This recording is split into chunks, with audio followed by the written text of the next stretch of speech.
¿sí? De hace justamente una semana.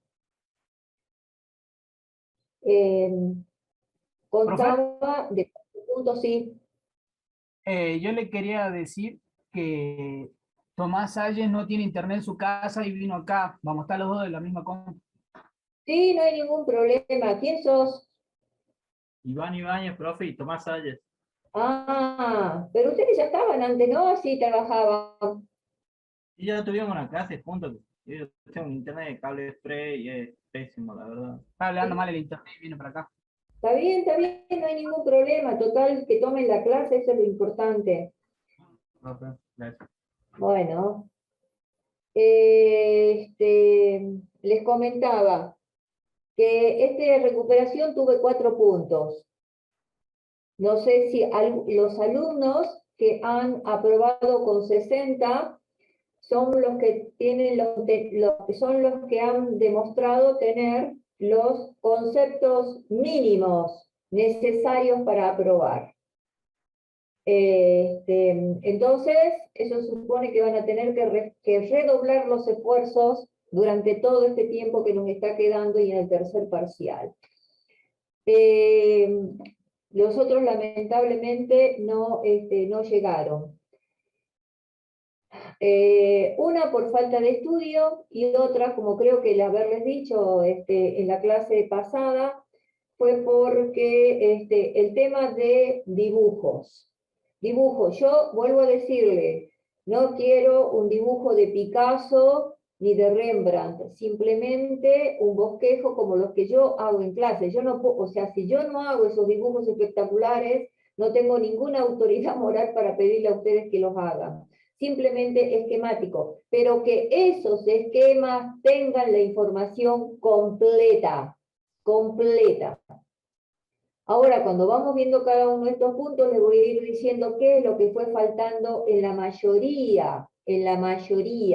En el 100% de los alumnos que han ido a recuperación, ninguno tuvo el valor total, por ejemplo, del ítem 4. Ni tampoco ninguno tuvo el valor total del ítem 2, siendo la correlación es una de los procesos más importantes de un trabajo estratigráfico. En cuanto a la pregunta, en cuanto al ítem 3, en general, está bien, en general, hay uno que no me acuerdo quién es, que tiene los 20 puntos, pero en general está muy bien. En cuanto al ítem, bueno, el ítem 4, en cuanto al ítem 1, que era reconocer los gráficos que encuentran en esta figura 1, también una tristeza muy grande me dio. Yo me demoré en darle las notas a ustedes, porque realmente, o sea, hubiera sido al revés, nos hubiéramos quedado con 5 alumnos después de la recuperación. Creo que ustedes, todos los que están cursando ahora, que son ahora, hasta ahora, alumnos regulares de estratigrafía y geología histórica en este periodo 2021, tienen que esforzarse muchísimo. Muchísimo se tienen que esforzar y tienen que estudiar mucho, porque digamos, los conocimientos de ustedes son muy bajos, muy pobres en aspectos fundamentales de la carrera. Entonces, está bien, nos toca la pandemia, este es el segundo año de pandemia, ¿no? Entonces, yo les dije, y voy a repetir lo de la clase pasada, hay muchos aspectos que quizás a ustedes no está dando tiempo para que los profesores se lo expliquen, o es muy difícil poder explicar geología o poder explicar una estructura sedimentaria o un proceso sedimentario a través de una pantalla. Es tan difícil para ustedes captar el conocimiento como para nosotros ofrecer el conocimiento. Geología es una carrera esencialmente de campo, esencialmente práctica, y no estamos teniendo nada de práctica.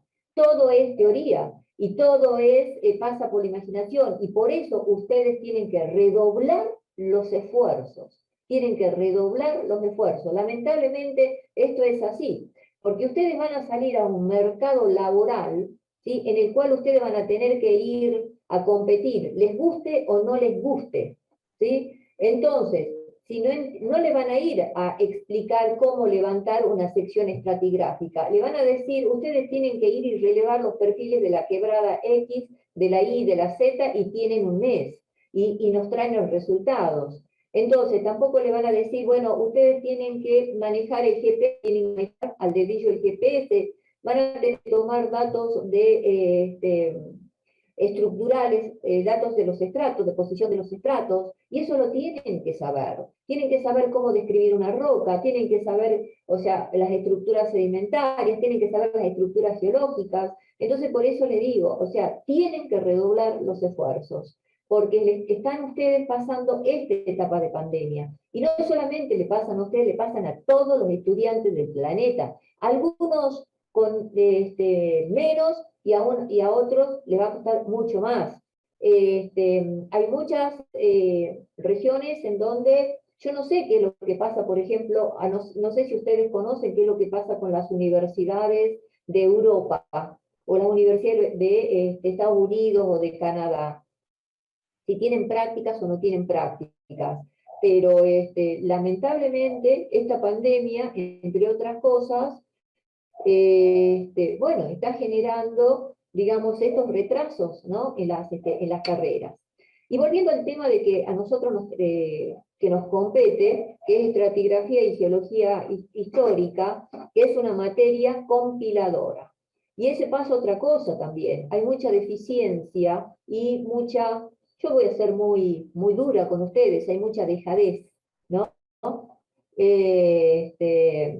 Por parte de ustedes. Entonces van a tener que sí o sí, a ver, como diríamos, ponerse las pilas, porque han llegado hasta aquí y en algunos casos no sé cómo han llegado hasta aquí.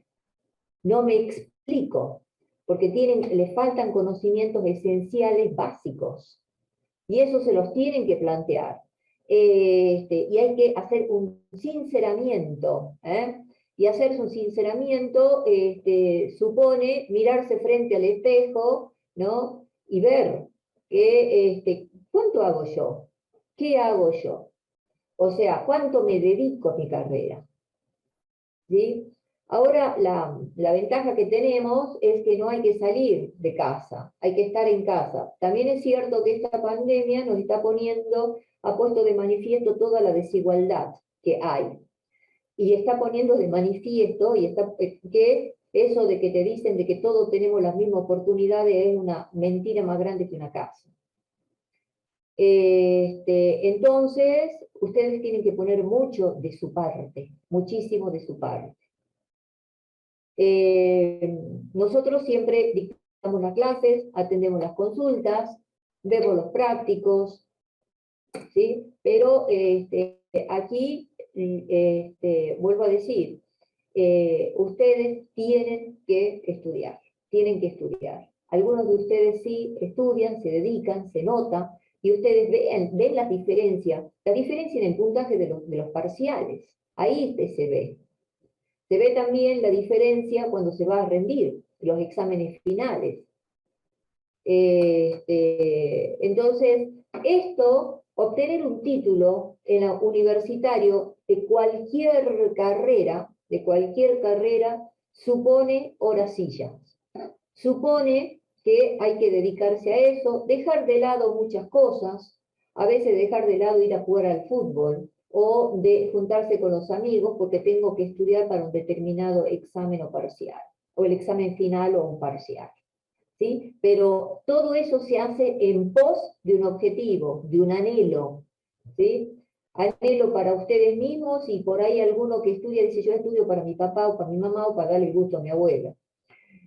Cuando en realidad no se da cuenta que está estudiando para él, para el futuro de ustedes. Ustedes estudian para el futuro de ustedes. Este es un trabajo que están haciendo para el futuro, para de acá 2 o 3 años más. Porque hay una cuestión, que eso Algunos vivirán con sus padres, otros con tíos, abuelos, etc. Y quizás no están, son ellos los que se ocupan de todos los gastos de la casa. E inclusive quizás cuando tienen que salir todavía le tiran unos pesos, toma 500 pesos para que vaya, viste, a la fiesta o qué sé yo, o tenga que poner para el Fernet, por decir algo. Pero esas personas no son eternas. Y hay momentos en que ustedes van a tener que afrontar la vida solitos, solitos. ¿Entienden? Entonces trabajen ahora, estudien ahora, ¿sí? Y sáquense todas las materias que tengan regulares, aprovechen todos los turnos de exámenes, porque la única forma que ustedes van a lograr tener el título bajo el brazo es aprobando materias, no regularizando. ¿De qué vale tener 10 materias regulares si no apruebo una? Estoy ahí en el mismo lugar. Por más que digan, sí, ya hago materias del cuarto año o de quinto año.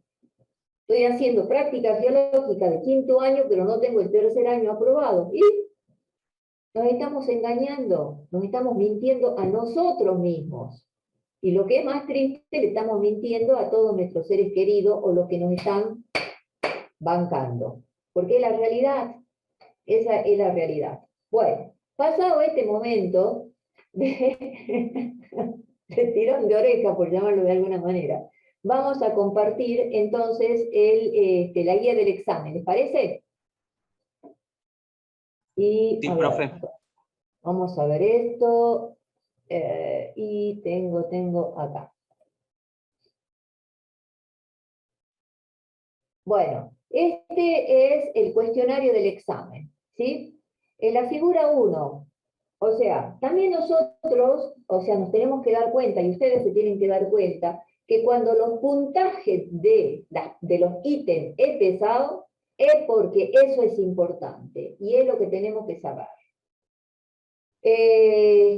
La lectura de gráficos en general, sean perfiles estratigráficos, sean secciones transversales, sean mapas geológicos, o sea, un block diagrama, cualquiera sea el tipo de gráfico, tenemos el deber de poder, o sea, tenemos que poder interpretar qué es lo que quieren decir, qué información está proporcionando ese gráfico. Eso es muy importante en geología, porque en geología, como se estudian con procesos geológicos, la mayoría de los cuales no lo vemos, no hemos estado presente, ni vamos a estar presente, ni siquiera, digamos, el primer miembro de mi familia estuvo presente porque el hombre apareció hace 3.2 millones de años y yo de pronto estoy viendo procesos geológicos que han ocurrido hace 540 millones de años. Entonces, todas esas ideas, todas esas interpretaciones se envuelcan en gráficos de diferentes tipos y tenemos que aprender a interpretar esos gráficos, a leer todo ese material gráfico, porque de ahí vamos a tomar la información. Entonces, en el caso del primer punto, que decía, reconocer todos los mapas estratigráficos esbozados en la figura. Presentar un listado de los datos necesarios para la construcción de cada uno de ellos. Indicarlos en el mapa y nominar los elementos morfoestructurales graficados. Con este punto C del ítem 1, ya me están diciendo de que hay un tipo de mapa definido, que está dibujando ahí ese mapa. Entonces yo de ahí, o sea, también tengo que tener la picardía y la viveza, ¿sí? Y el ojo para darme cuenta cuando en una determinada pregunta o determinada cuestión me están dando información. Entonces, ahora voy a tratar de ver, este es el mapa. ¿Y cómo hago acá para ponerlo bien? Ah, no, ya está listo. Ah, no, primero, esperen. Primero lo que tengo que hacer es compartirlo. Pero tengo que cerrar esto. Esto lo voy a cerrar, lo voy a volver a minimizar y voy a compartir ahora con ustedes Yo quiero hacerlo directamente y no puedo. Pues.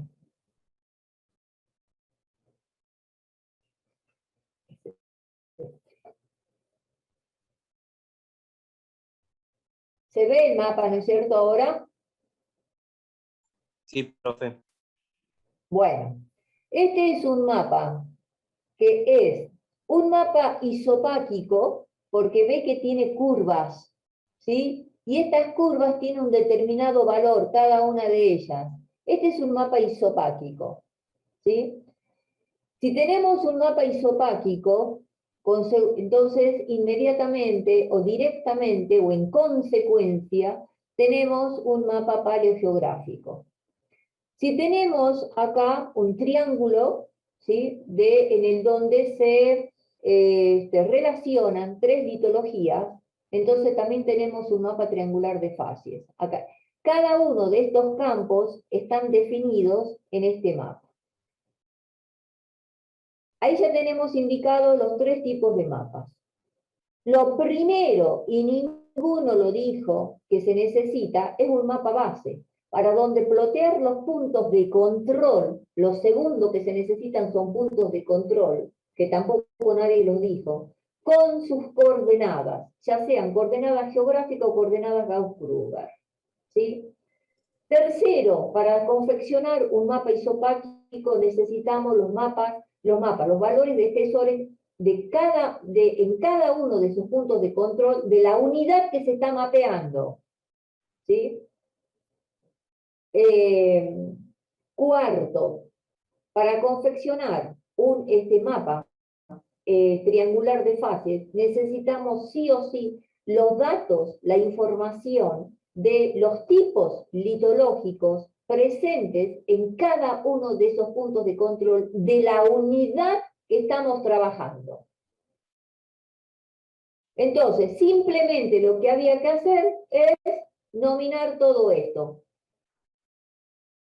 Después, indicar los elementos morfoestructurales. ¿Cuáles son esos? Primero, a ver, voy a ver si puedo tomar la linterna. Primero vamos a indicar el borde de cuenca, la línea 0. Tenemos este borde de cuenca. Entonces la marcamos con un determinado color. ¿Sí? Esta línea 0 también, y acá también la línea 0. Primer elemento morfoestructural. Segundo elemento morfoestructural, vamos a marcar los depocentros. Entonces marquemos las subcuencas primero. Vamos a rayar esto entre 3000 y 4000, es el valor de la subcuenca, o sea que está cerrado. Esto es la subcuenca, porque esta curva de 2000 se abre para acá y esta curva de 2000 se abre para acá. O sea, la subcuenca la tendríamos que haber marcado en esta zona, nada más. A ver, si yo agarro esto y dibujo, draw, acá, lo que tendría que haber hecho es esto. ¿Qué grueso? ¿Qué es esto? Esta sería esta subcuenca. Acá también tenemos otras subcuencas. ¿Y dónde la tenemos acá? Acá se está insinuando esta subcuenca, y como no está perfectamente definida, como en este caso, entonces vamos a marcar estos valores. 1, acá, acá. Toda esta otra subcuenca. Y acá también tenemos otra subcuenca que se define hacia el borde superior izquierdo. No, perdón, es esta. Es esta que tenemos acá, que está claramente bien definida. Tenemos 2000 y acá tenemos 3000. Entonces, acá tenemos otra subcuenca.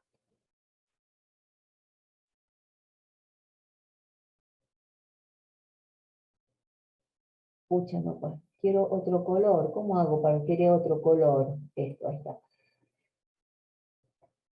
Para marcar los depocentros, o sea, la zona más profunda de esta subcuenca, utilizamos otro color. ¿Y qué dijimos? Que es una línea simétrica que divide la subcuenca en dos partes. Entonces, ¿qué hago? Marco por acá.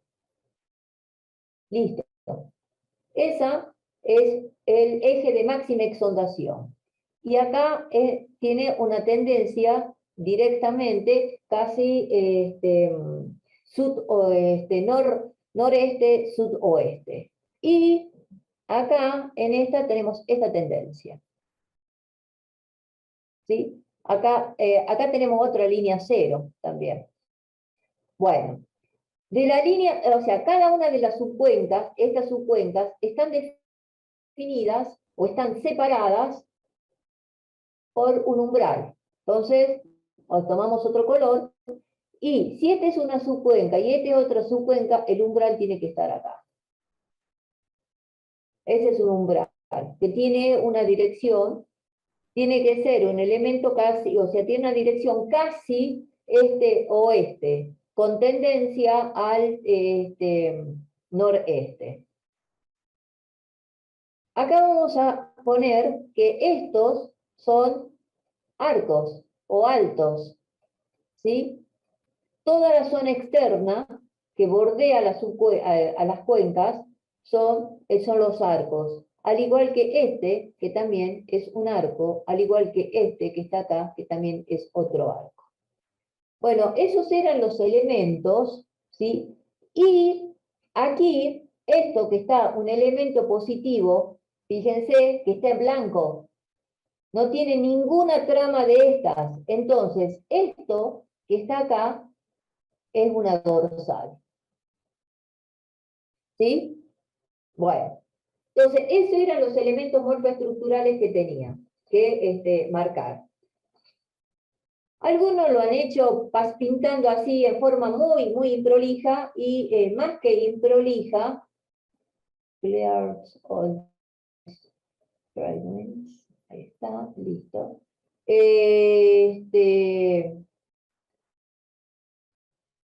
No, pues, bueno, Profe, sí.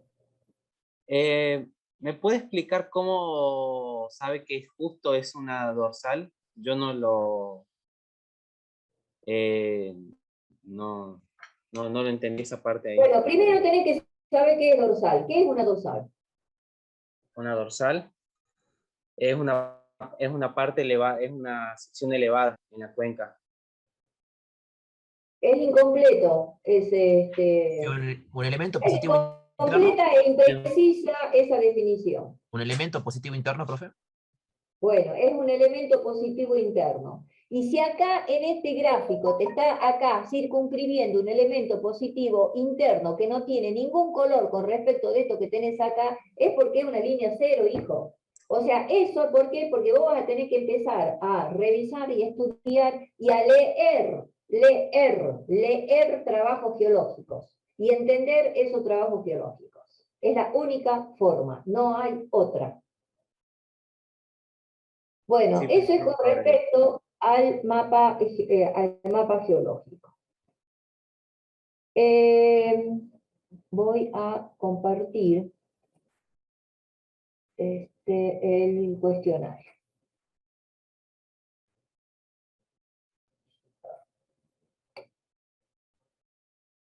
La figura 2 dice realizar la correlación litoestratigráfica de las columnas. Se deben indicar los nombres de las posibles soluciones propuestas.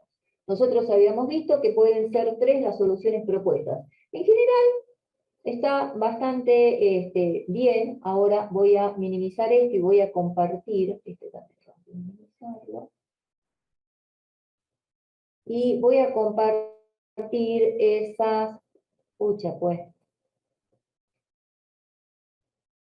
Ahí está.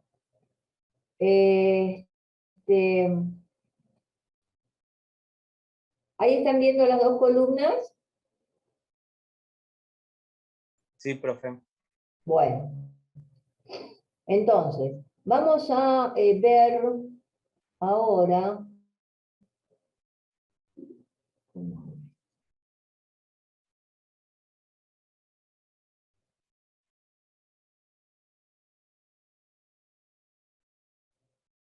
Ahí está, bien. Todo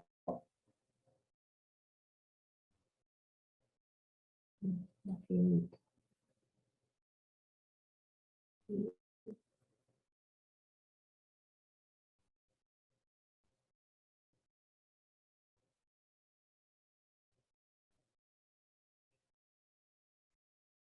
Ahí está. Bien. Entonces, las correlaciones se tienen que cerrar. Todas las correlaciones tienen que estar cerradas, ¿sí? Primero y siempre se comienza desde la base hacia el techo. Tenemos strand, que son líneas de Rivera, entonces no tenemos ningún problema. Correlacionamos. Esta también, las bases también se correlacionan. Acá tenemos una, en la columna 9, tenemos una plataforma pelítica, ¿sí? Y después tenemos acá, en la otra, que no está en la otra columna plataforma pelítica, sino que hay una plataforma carbonática, que es igual que esta. O sea, nosotros podríamos decir que el techo de ese paquete, que corresponde a una plataforma carbonática, es correlacionable. Y ¿qué es lo que pasa? Acuña.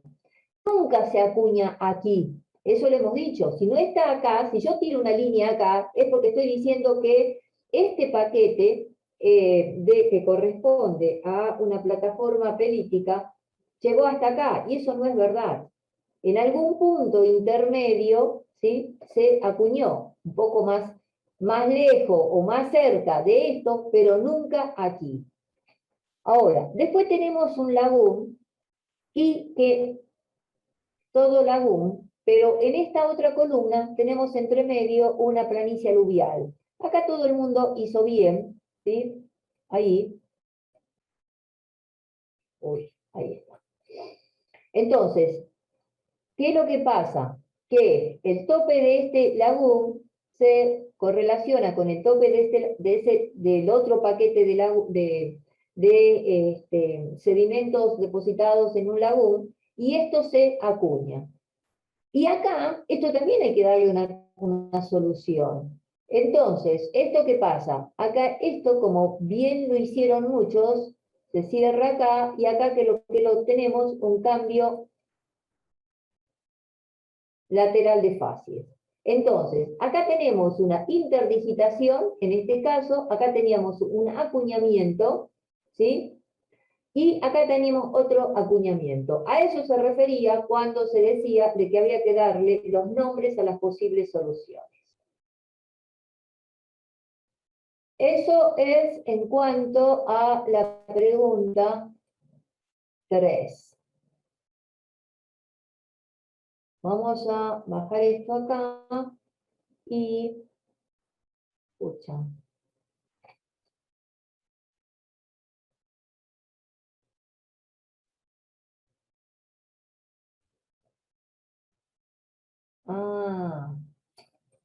Stop share, ahí está. Y voy a compartir, a ver, no tengo para compartir, bueno, esos eran los 3. Y el cuarto punto, vamos a compartir el cuarto punto para ver de qué se trataba. El cuarto punto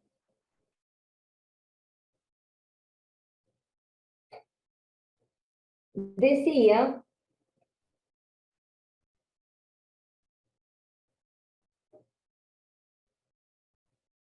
que lo que había que dibujar era una columna sedimentológica idealizada de la evolución ambiental de una cuenca típica de rift intracontinental, e indicar claramente cada etapa de Sea Rift y la de Port Rift, y de un antepaís, un Federland Basin, ¿sí? O sea, ustedes saben de que cada una de estas columnas tienen características sedimentológicas propias, ¿sí? O sea, tienen además algunos rasgos sedimentológicos propios.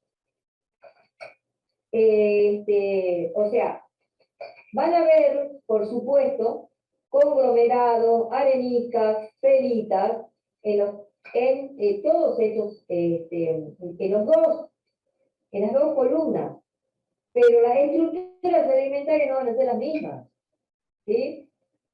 Y después, por otro lado, teníamos las intercalaciones de toba, las intercalaciones basálticas, ¿sí? Yo no sé si el año pasado no hicieron o no confeccionaron, pareciera que no han confeccionado alguna columna. Así que bueno, eso es esencial saber hacer una columna y reconocer una columna. Hay algunos que han hecho directamente, qué sé yo, un paquete, una sucesión de conglomerado arénica y punto, y ya está. No han puesto más nada, ¿sí? Por ahí algunos ponen entrecruzamientos, pero bueno, hay que ver en qué tipos de entrecruzamientos y en qué momento, en qué punto, ¿sí? En qué lugar de la columna. Así que esto, el que no supo hacer este punto, no puede estar en estratigrafía y geología histórica cursando ahora, porque este es un concepto que lo tiene que traer del año anterior. ¿Se entiende? Así que, bueno, eso es todo. Eso es en cuanto a lo que se vio en la recuperación.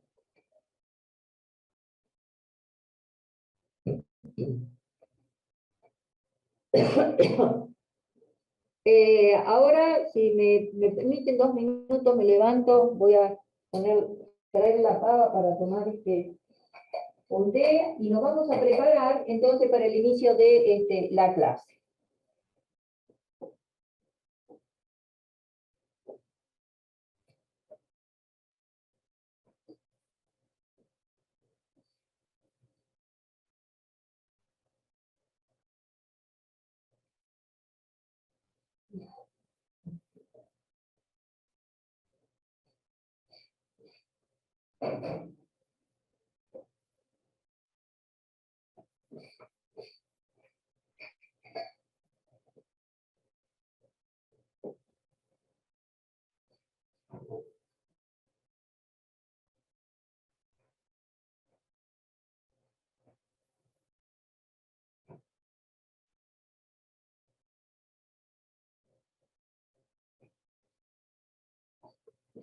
Lo que les sugiero con respecto a ver columnas estratigráficas, buscar, leer papers, leer trabajos publicados, entrar al, no sé, si saben inglés mucho mejor, pero si no, entrar a la RAGA, ver cómo presentan una columna estratigráfica, qué información le ponen a una columna estratigráfica, entrar a la revista de la Asociación Argentina de Sedimentología, entrar a la Sedimentology, a la Journal of Petrology. Entonces, y ver, ustedes lo que tienen que hacer es empezar y sentarse a buscar, en lugar, o sea, por ahí van a tener que dejar de lado, ver una serie, ¿sí? Entrar a Netflix y pasarse horas mirando una serie, sino que van a tener que pasarse horas leyendo y buscando, y leyendo trabajos de geología, si es que quieren lograr el título. Porque esto es así, les guste o no les guste, aquí hay que esforzarse. Cuarto año es un año pesado, en donde empiezan a verse ya los resultados sobre todo en cuanto a las materias geológicas básicas de lo anterior, de cuánto hemos aprendido. Entonces, y más en esta materia, geología histórica, estratigrafía y geología histórica, y la próxima, la correlativa inmediata, que es Argentina y Sudamericana, son materias compiladoras. Entonces, si andamos flojos en las materias básicas, paleontología, sedimentología, petroígnia y metamórfica, geología estructural, ¿sí? Se va a notar, se va a poner en evidencia. Entonces tenemos que, no queda otra.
Bueno, entonces ahora vamos a continuar con la clase, ¿sí? Que hemos dejado el martes pasado.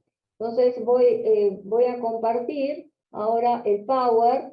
Ah, no, pero no necesitamos, bueno, no importa, vamos a compartir el Power y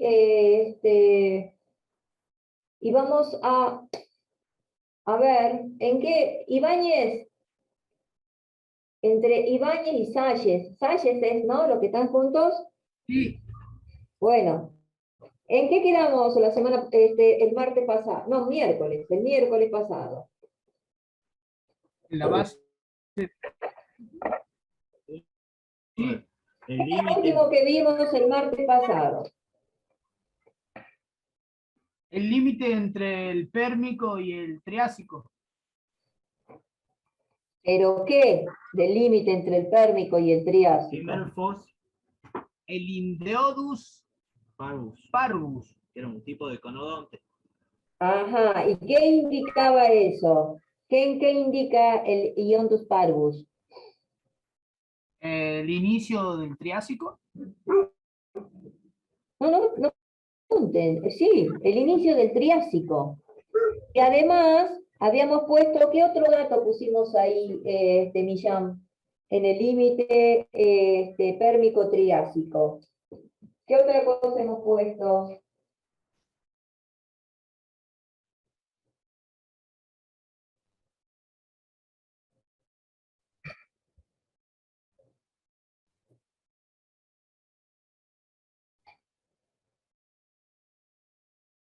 Mire, esa extinción ocurrió justo en el límite permotriásico. No, ocurrió un millón de años después.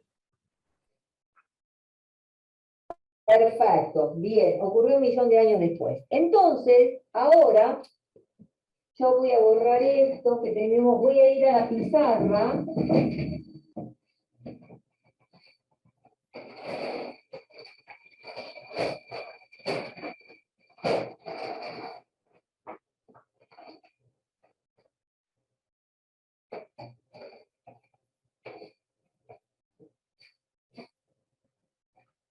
¿Se ve la pizarra ahí?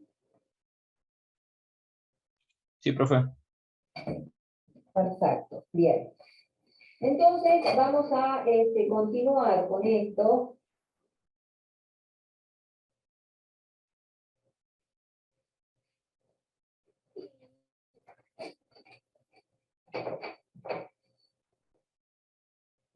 Estamos nosotros acá, en el Triásico.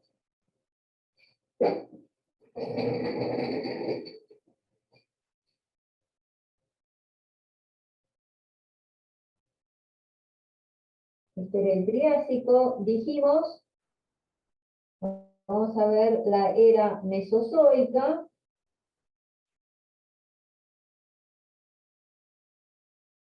Acá vamos a tener el Cretácico, Jurásico. ¿Se ve?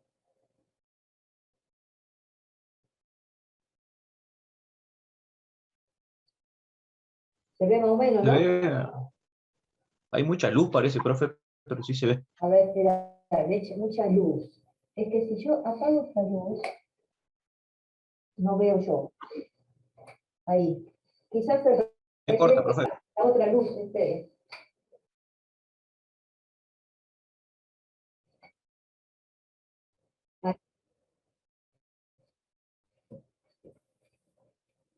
A ver.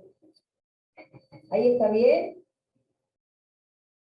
Apagué la otra luz también ya, la que refleja, me parece. Me parece que esa parte refleja. Bueno, veamos. Entonces, el límite entre el Permo y el Triásico, ¿a cuántos millones de años está? 252 millones habíamos quedado. habíamos quedado bien en 252 millones. Bien, acá tenemos 252 millones. Que ustedes lo tienen que ir, ustedes tienen que ir armando esta escala, ¿no? Esta tablita. Y habíamos dicho que acá había una discordancia. Que ¿cómo se llama esa discordancia a nivel mundial? Palatínica. Palatínica. Bien, y a nivel regional correspondía San Rafael. San Rafael. Bien, entonces, ahora vamos a escribir qué es lo que pasa en el límite Triásico-Jurásico, que está establecido a los ¿cuántos millones de años? 200, profe. 200 millones de años. Bueno, acá el fósil, la primera aparición de Siloceras planorbis, Siloceras planorbis, la primera aparición de ¿qué será este? En el Mesozoico, ¿cuáles eran los fósiles guías del Mesozoico? ¿Qué recuerdan de paleontología? Una monite, ¿no es, profe? Sí, señor, es una monite. Para el Mesozoico, perdón que lo estoy comiendo, pero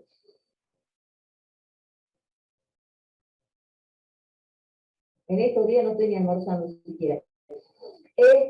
Para el Mesozoico, los fósiles que permiten la división de los distintos sistemas y periodos son los amonites. Entonces, ¿sí? La primera aparición de Siloceras planorbis es el que define el inicio del Jurásico. ¿Sí? Y ahora vamos a ver cuál es la discordancia.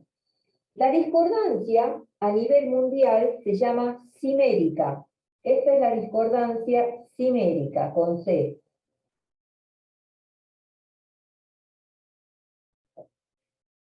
Y que a nivel regional, esa discordancia, la discordancia simérica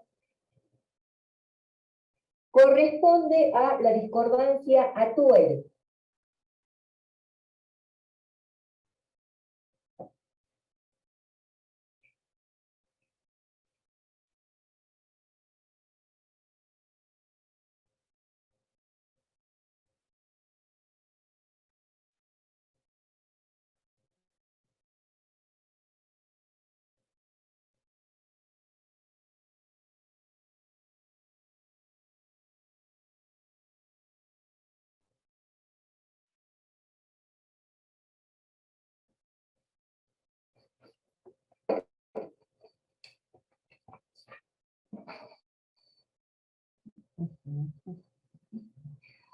Ahora tenemos que entre el Jurásico y el Cretácico, el fósil cuya primera aparición indica este límite que está en ¿cuántos millones de años? Entre el Jurásico y el Cretácico. 145. 145 millones de años. Es Berriacelia jacobi. Berriacelia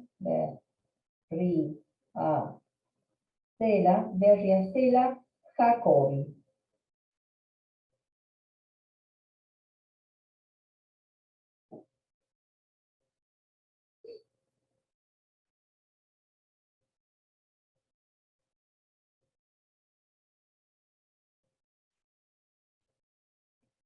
Que también es un amonite, Berriacelia jacobi.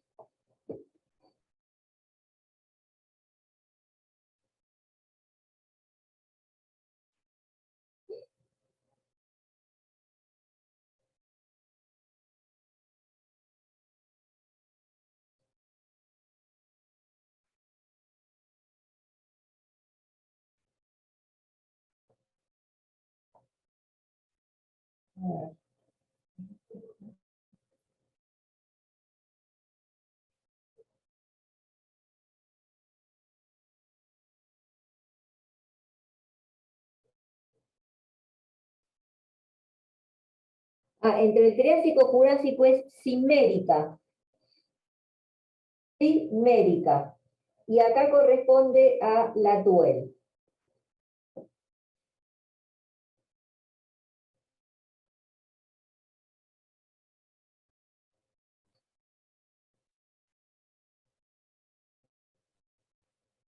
Ahora, a partir de acá del Cretácico, lo que nosotros nos vamos a manejar, ¿sí?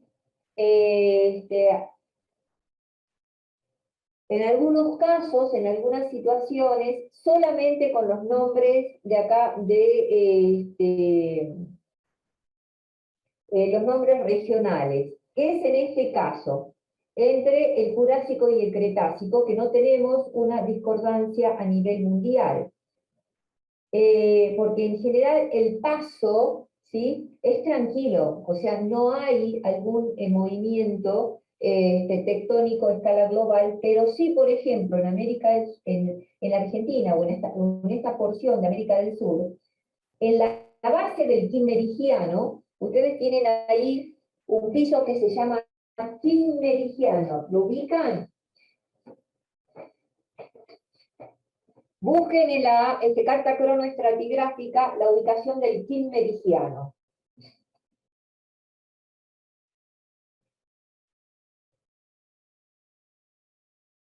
Con K de kilo.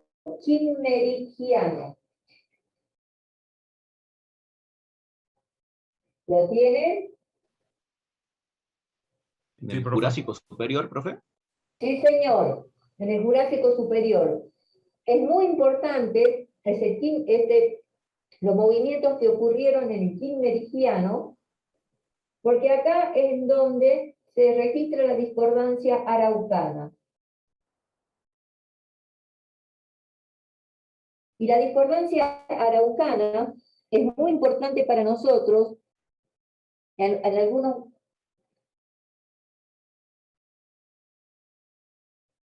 casos se habla de la extinción araucana, porque es la que estructuró al RIF del grupo Salta. Con estos movimientos, los movimientos araucanos, comenzó la formación del RIF del grupo Salta. Comenzó la estructura, ¿sí? Comenzó a formarse la estructura del RIF del grupo Salta, no la sedimentación, porque la sedimentación comenzó recién en el Cretácico, la del grupo Salta. O sea, esta discordancia, la araucana, que ocurrió a partir de la base del Kimmerigiano, es muy importante, ¿sí? Luego tenemos, entre el Cretácico y lo que sería ya la era cenozoica, acá vamos a tener otra era, que es la era cenozoica, y el periodo sistemes neógeno, y el límite está dado, ¿en cuántos millones de años es el límite? 66. Perfecto, 66 millones de años. Acá. Bueno. Lo importante acá, el evento importante que establece este límite, que es lo que hablamos los otros días, es la extinción KT. Así se la conoce, como extinción Cretácico-Terciaria. Eso es muy importante. Profe, Existen, sí. disculpe, ¿no es paleógeno? Sí, señor, sí, perdón, es paleógeno, tenés toda la razón, sí. Bien, que estén atentos. Parece que yo estoy medio con hambre, pero está bien, perfecto, sí, es así. Entre el Cretácico y el Paleógeno, a los 66 millones de años, el límite está dado por este proceso de extinción que es el KT, que es lo que se conoce como la extinción Cretácico-Terciaria, ¿sí? Asociado, como decíamos los otros días, ¿te recuerdas, Ibañez? asociado con esa extinción es en donde se encuentra una anomalía de iridio.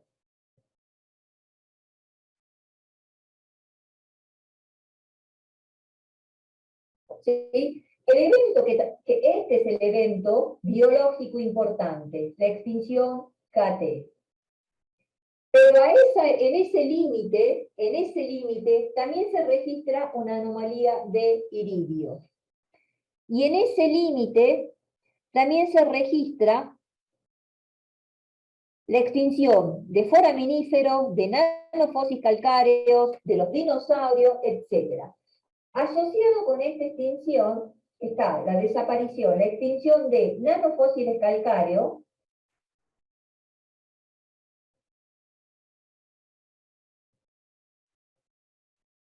de foraminíferos, de los dinosaurios, etc. ¿Sí? Digamos, eso es entre los grupos de organismos más relevantes.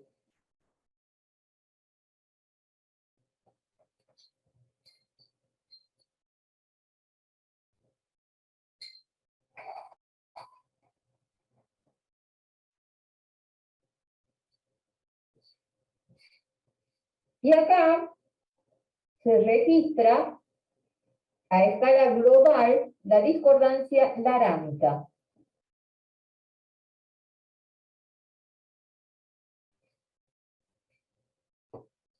¿Laranca, profe? Larámica. Ah, listo, gracias. Larámica.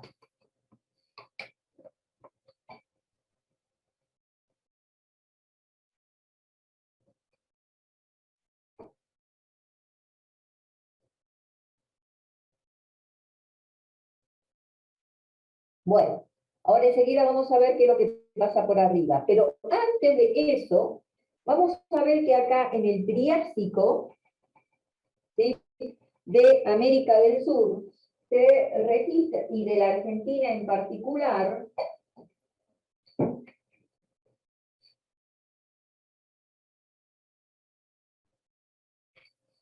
se registran una serie de discordancias, que las vamos a notar ahora.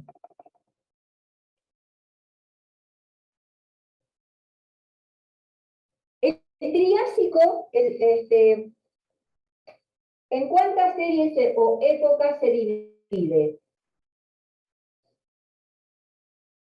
Miren la carta cronoestratigráfica. El Triásico, ¿en cuántas series o ¿En tres, épocas profe? ¿Eh? ¿En tres? ¿Cuáles son? En inferior, medio y superior. Perfecto. Entonces, nosotros vamos a hacer la división acá, en inferior, en medio y en superior. ¿Y dónde está? Acá. El capucho. Bueno, entre el Triásico inferior y el Triásico medio existe una discordancia que se llama la UARPE.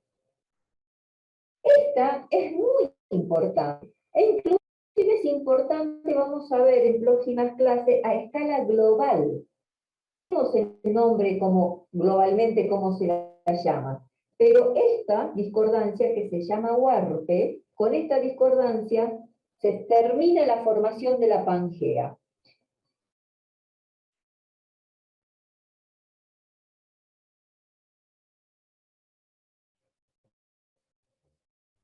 En el medio, digamos, o en la mitad del Triásico medio, en la mitad del Triásico medio, se registra, acá si quieren pueden poner la viborita, en la mitad del Triásico medio se registra otra discordancia que se llama La Rioja.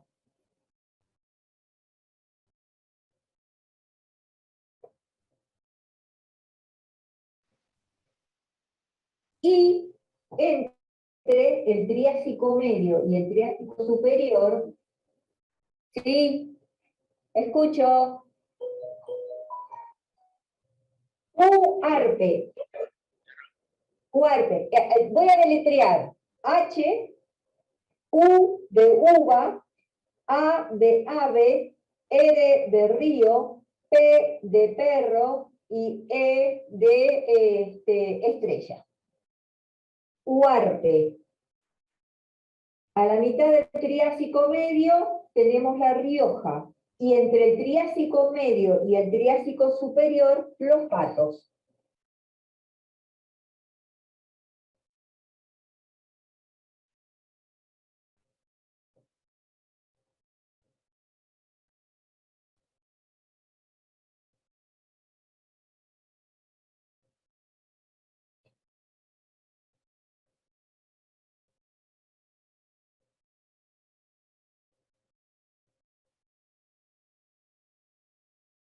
Con la Uarpe se termina de formar la Pangea. Sí, señor, Uarpe, es así como escribieron en el chat.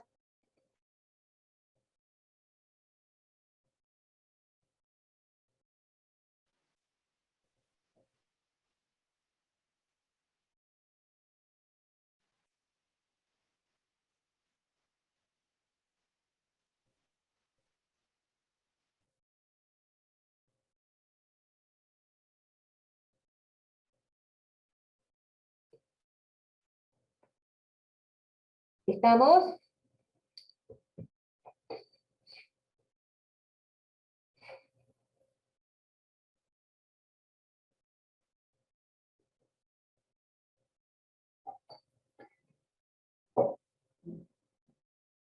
Bueno. ¿Puedo borrar?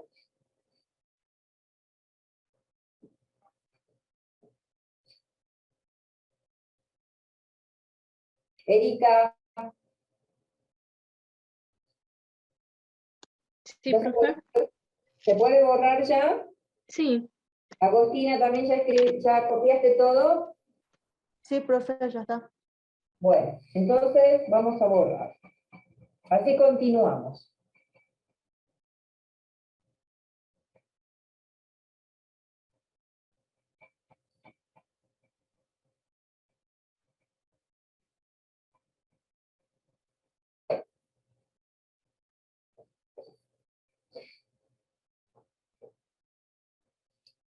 Entonces tenemos, vamos a comenzar con el Paleógeno. Quizás si escribo por acá, Paleógeno.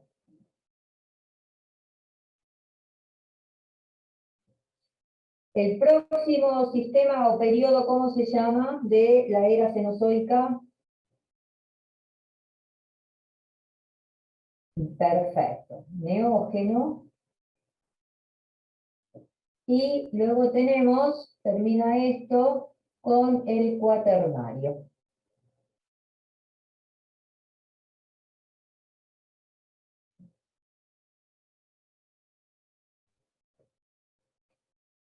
Esto corresponde a la era cenozoica o eratema cenozoica.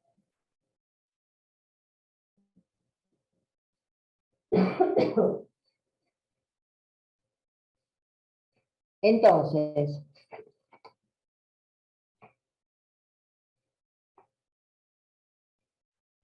todos estos casos, nosotros veníamos diciendo que el fósil fulanito de tal indica la primera aparición de ese fósil. La primera aparición de ese fósil indica el inicio de tal o cual sistema o periodo. Es lo que veníamos diciendo.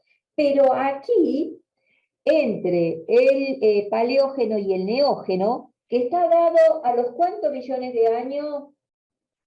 66. No, ¿cómo está No, dado?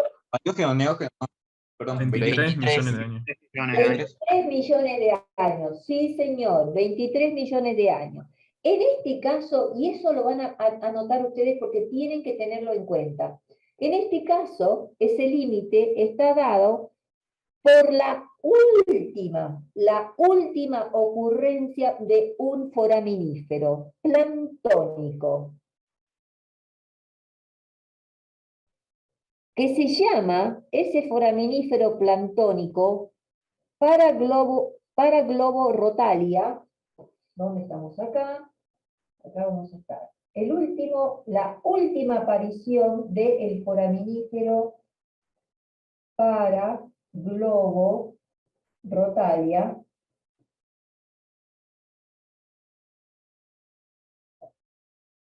se llama Paraglobo-Rotalia klugeri. Kugleri. Kugleri.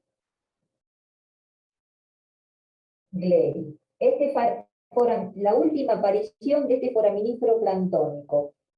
Paraglobo-Rotalia kugleri.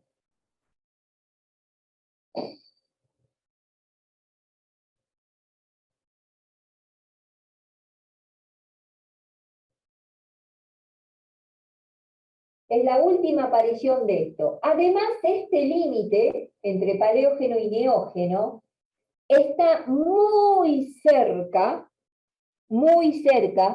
de la extinción de un nanofósil calcáreo que se llama retículo fenestra.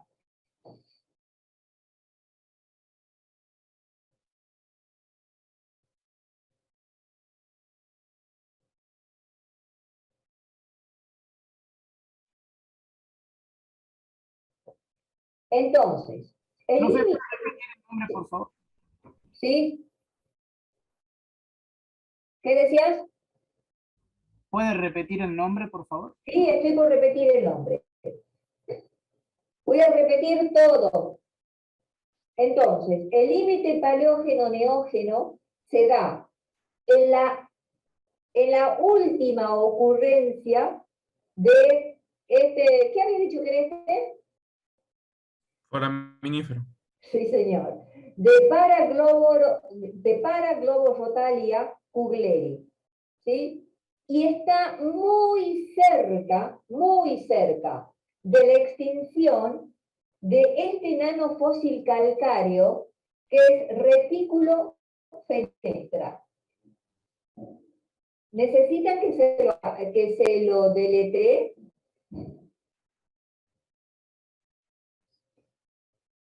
No, profe, está bien, ahí se entendió bien. Bueno, perfecto.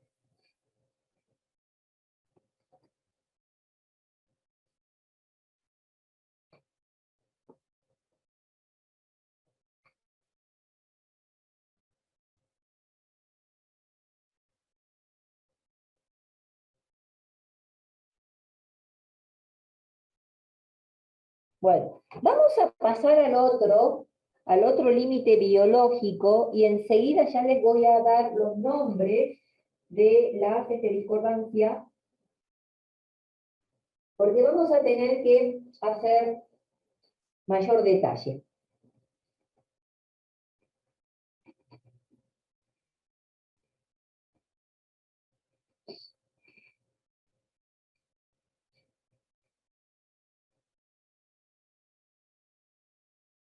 Ahora, el límite entre neógeno y cuaternario, ¿a cuántos millones de años está? 2.58. Entonces, ahí vamos a tomar 2.6 directamente, ¿sí? 2.6 millones de años. Generalmente se lo hace así. En este límite está dado por la extinción de un nanofósil calcáreo que se llama Discoaster broweri. Discoaster, de disco, es Discoaster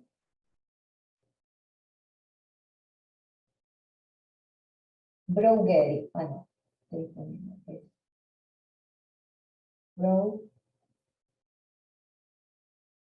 Ay, espérenme que acá tengo la duda con esto. Si es así. Ah, no, es broweri. Es broweri. El UW es Discoaster broweri.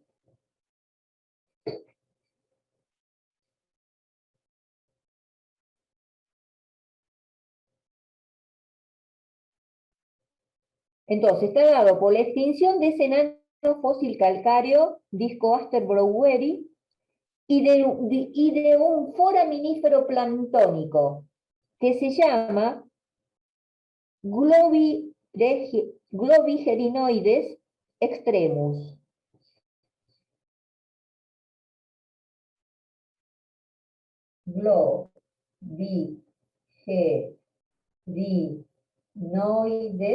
Globigerinoides extremus.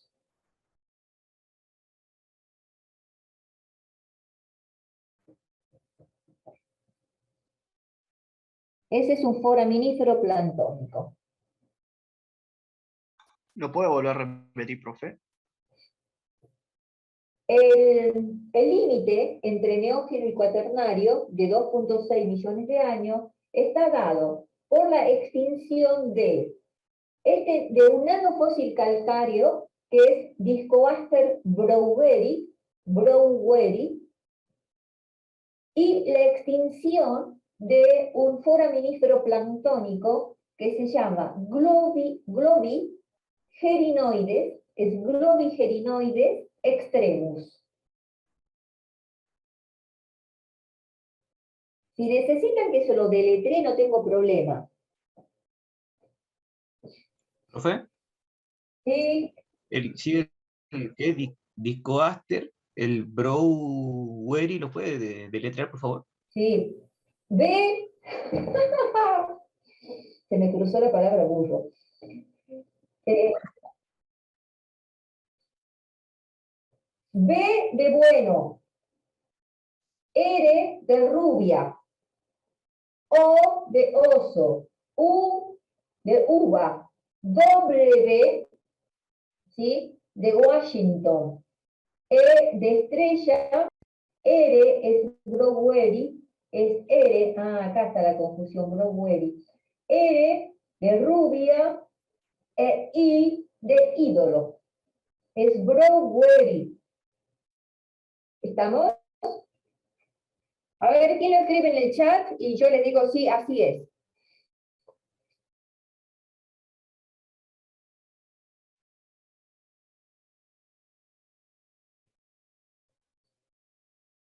Sí, señor, es así. Bien, Nicolás Arauz, es así. Sí, sí, como escribiste Daniel Herrán y Nicolás Arauz. Los dos escribieron bien.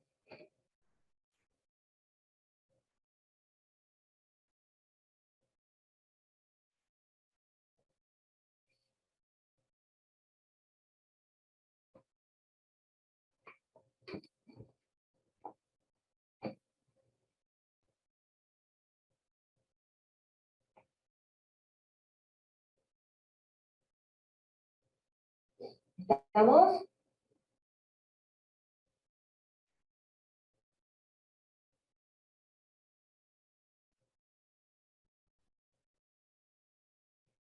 Yo ahora voy a borrar los nombres de los fósiles. ¿Los puedo hacer ya?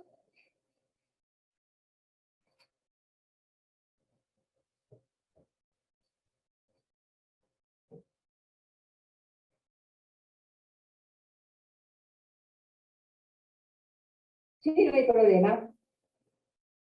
Para Globorotalia. Es para Globorotalia. Es para Globorotalia. Google. Y el otro era muy cerca de la extinción de este nanofácil calcáreo, retículo fenestra.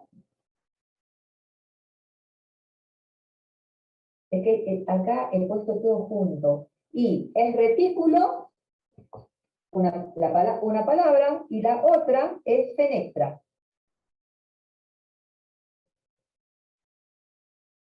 Retículo fenestra.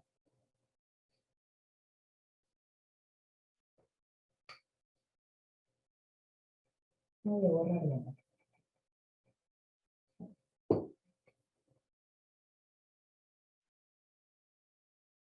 Ahora, Kugleri.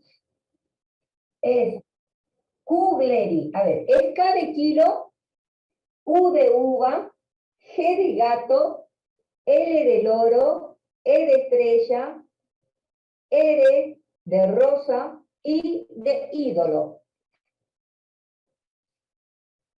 A ver.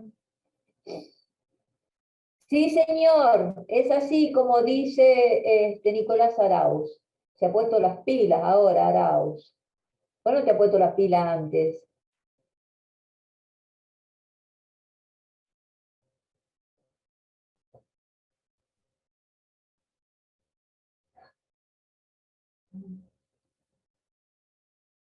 Para glóbulos rotalia Kugleri.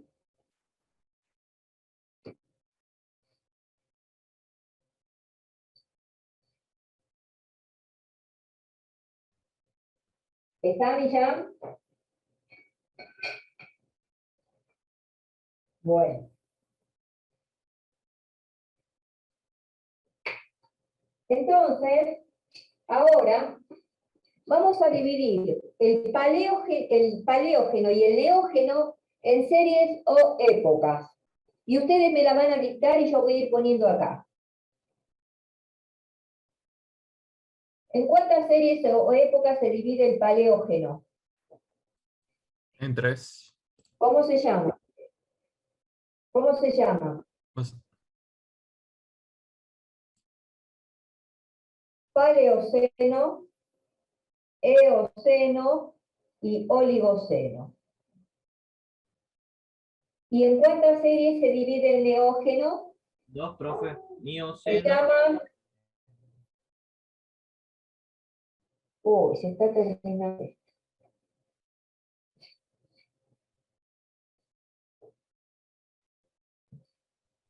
No sé de dónde esto se puede llenar. Bueno, se llaman Mioceno y Plioceno. Eoceno y Plioceno.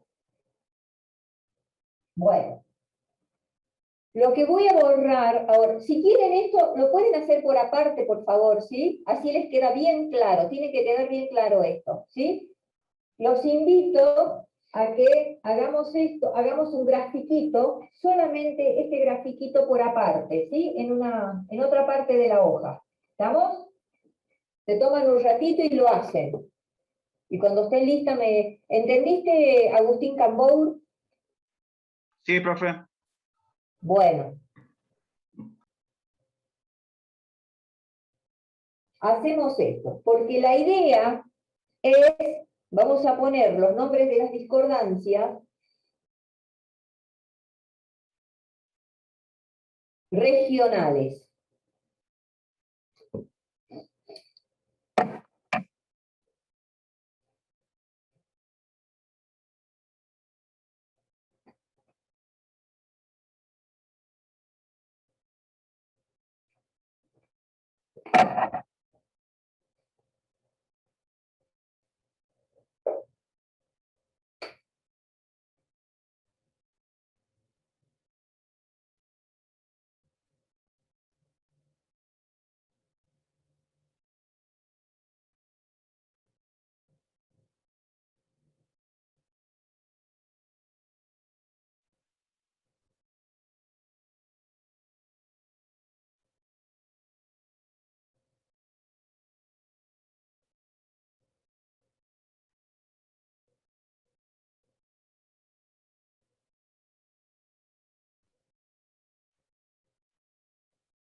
¿Listo? ¿Estamos? Sí, profe. Bueno. A ver, voy a hacer como suyo.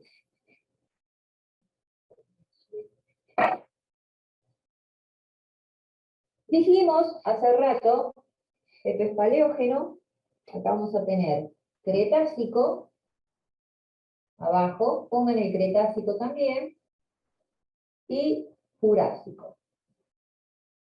Acá está el Kimmerigiano. Y en el Kimmerigiano habíamos puesto una discordancia, que es la discordancia araucana, con la cual se estructura el RIF del grupo Salta. Eso quiere decir que se forma la estructura. Luego, ¿cuál es la edad del grupo Salta? Siempre decimos la edad del grupo Salta, Cretácico-Paleógeno. Cuando nos preguntan la edad del grupo Salta, decimos es Cretácica-Paleógena.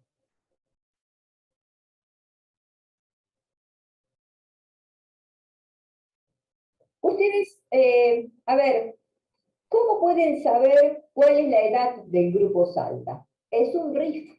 La sedimentación del grupo Salta ocurrió en un RIF. Así que, a ver, ¿qué se les ocurre? ¿De qué manera se podría conocer la edad del grupo Salta? Si es un RIF.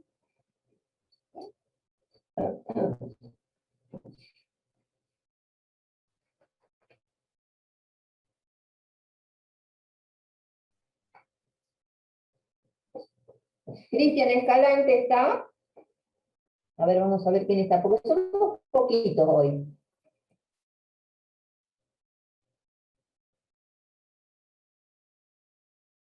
Mariano Barrio Nuevo. ¿De qué manera podría saber cuál es la edad de los depósitos del grupo Salta? Si la cuenca es un RIF. Y cuando, o sea, sabiendo la edad de cuando empieza la sedimentación, Pero o sea, los contactos. ¿pero qué? Pero y sabiendo la edad, pero ¿cómo la sabes esa edad? O sea, usted habla la edad exacta del coso, o sea, sabiendo los contactos capaz con la cuenca. A ver, Daniel Guerra, la cuenca del grupo Salta es un RIF. ¿Estamos? ¿De acuerdo? Sí. Si es una cuenca de RIF, ¿de qué manera podemos obtener la edad exacta del grupo Salta? O de la edad de la sedimentación del grupo Salta. Primera Profe, ¿puede clase. ser mediante datación radiométrica? ¿De qué? Sí, de los intrusivos. Ajá. Si es una cuenca de RIF, una de las características de las cuencas de RIF de todo el mundo, de todo el planeta, e inclusive, le digo que en Marte han encontrado cuencas de RIF, de todo el planeta, es que tiene intercalaciones de basalto. ¿En qué etapa tiene las intercalaciones de basalto? ¿Tienen basalto sin sedimentario? ¿En qué etapa? En la etapa sin rift. Sí, señor, en la etapa sin RIF. Entonces, si nosotros sabemos que la cuenca del grupo Salta es una cuenca de RIF, de cajón tenemos que deducir que, de cajón, esta es una frase vieja, ¿no? O sea, que tenemos que deducir que esa cuenca tiene intercalaciones de basalto y que son sin sedimentarios. Sí, me van a hacer que me arrepienta de haberlos aprobado, no tendría que tener ningún alumno. Bueno, entonces, Profe, sí. pero, por ejemplo, si nosotros tomamos los intrusivos, las intercalaciones, eso en la etapa sin rift. Para una cosa, ¿no? Vos estás diciendo intrusivos. ¿Qué tipos de intrusivos son? Un dique es un intrusivo. ¿Sí? ¿Qué otro tipo? Un stock es un intrusivo. Un batolito es un intrusivo. ¿Qué tipo de rocas ígneas? A ver, no estoy hablando desde el punto de vista petrográfico, sino desde el punto de vista estructural. Tienen que ser estos basaltos. Yo digo basaltos sin sedimentarios. ¿Qué significa eso? Cambour. ¿Qué significa que sean basaltos sin sedimentarios? Que se intruyen a medida que se está depositando. Perfecto. Bien. Espérenme un ratito. Boca, la boca. Qué maleducada que la profesora, por Dios la Virgen.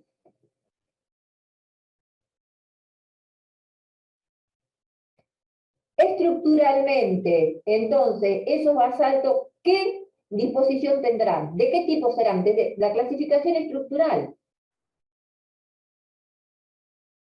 O con respecto a la estratificación. ¿Sí? Si esta es, mirá, si esta es la estratificación. ¿Discordante, profe? Concordantes, ¿no serían? Sí, señor, tienen que ser concordantes. Aquí tiene que aparecer el basalto. Y después viene otra vez. ¿Cómo se llama? Los basaltos que son paralelos, que se disponen en forma paralela a la estratificación. Las capas de rocas ígneas volcánicas que se disponen paralelas a la estratificación. Volcánicas. Rocas ígneas que se disponen paralelas a la estratificación. ¿Cómo se llama eso? ¿Un Esto sil? que, ¿eh? ¿Sil? Sí. ¿O qué otro nombre reciben? Colada. No. A ver, Camila López. ¿Qué otro nombre reciben? Aparte, tienen razón, es SIL. Así. SIL. ¿Qué otro nombre reciben? Filones capa. SIL o filón capa. ¿No escucharon hablar de este nombre? Ya le voy a decir al profesor Segiado.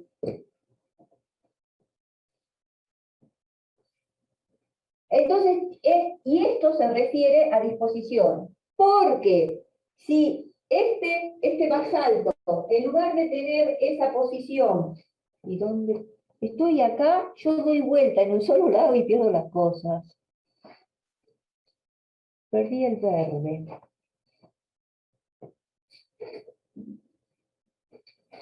Si en lugar de tener esa posición, tuviera esto así, esto como le estoy haciendo en verde, ¿cómo se llamaría esta posición estructural? Lo que está, ¿Dique? ¿Ah? ¿Un dique? Dique, sin preguntar, con seguridad, es un dique. ¿Y esto qué indicaría? ¿Qué nos estaría diciendo? Ese dique va a ser simultáneo a la sedimentación o posterior a la sedimentación. Posterior. Posterior a la sedimentación. Bueno, entonces, esta disposición estructural que tienen los intrusivos, que tienen en este caso, ¿sí? Estos niveles o estos intrusivos, es muy importante, porque van a hablar de que ha sido simultánea a la sedimentación, un sil o un filón capa, o posterior a la sedimentación, que es un dique. ¿Estamos? Y en cada uno de los casos, ustedes van a tener que saber cuáles son los criterios para darse cuenta si es uno o es otro. Porque, ojo, que se puede dar la situación de que un dique, o que este sils o filón capa, sea posterior a la sedimentación. Y de pronto esté aprovechando, ¿sí? los límites entre los estratos para poder penetrar por ahí. Y ahí se les complica la existencia. Bueno, entonces, volviendo. Sabemos que la cuenca del Grupo Salta es una cuenca de rift y en consecuencia tiene niveles de basalto. Datamos esos niveles de basalto, ¿sí? Si se datan esos niveles de basalto que dan entre 120 y 125 y 130 millones de años, ¿en qué momento del Cretácico estaremos? 120 millones de años. ¿En qué momento del Cretácico estamos? En el Cretácico inferior. Inferior. Bueno, estamos en el Cretácico inferior. El Cretácico lo dividíamos en dos series o épocas, una inferior y otra superior. El límite está entre Jurásico y Cretácico, está en cuánto? 145. 145. 145 millones. ¿Y 120 dónde queda? Más o menos la mitad del Cretácico inferior. Un poquito más arriba. 3/4. Sí, sí, porque son 45 millones. Llegando al superior. Aquí, justo, ¿en qué piso? ¿Cómo se llama el piso ese? O edad. Aptiano. ¿Qué? Aptiano albiano. Aptiano. Es aptiano y arriba tenemos el albiano. Se dice que la edad de la sedimentación del Grupo Salta es aptiana albiana, ¿sí? Hasta Eoceno. En este rango de edad, uy, qué mal que estamos. Este sería el rango de edad entre el aptiano albiano, ¿sí? Y el tope del Eoceno, la edad del Grupo Salta. Esto es Grupo Salta.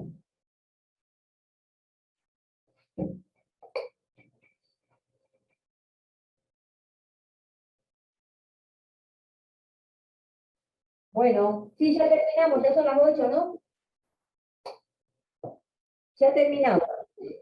Bueno, sí, terminamos con esto de las discordancias y ya... durante todo este lapso de tiempo ocurrió la sedimentación, yo les voy a poner acá, la sedimentación del Grupo Salta, para que lo recuerden. ¿Estamos? Esto es la estructuración del Grupo Salta.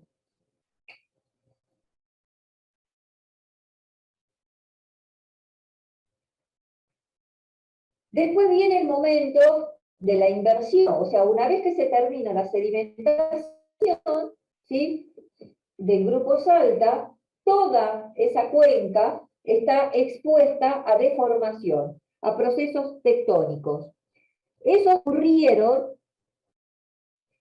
aquí, aproximadamente en la base del Mioceno, que es en donde se tiene el registro de la discordancia incaica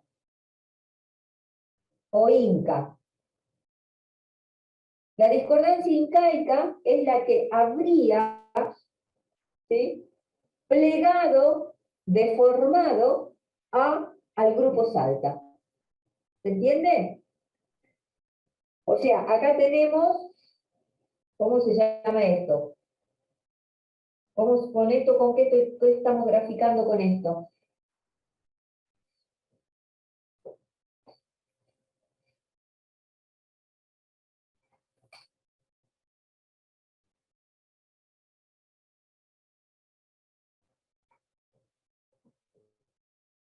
¿Qué graficamos con esto?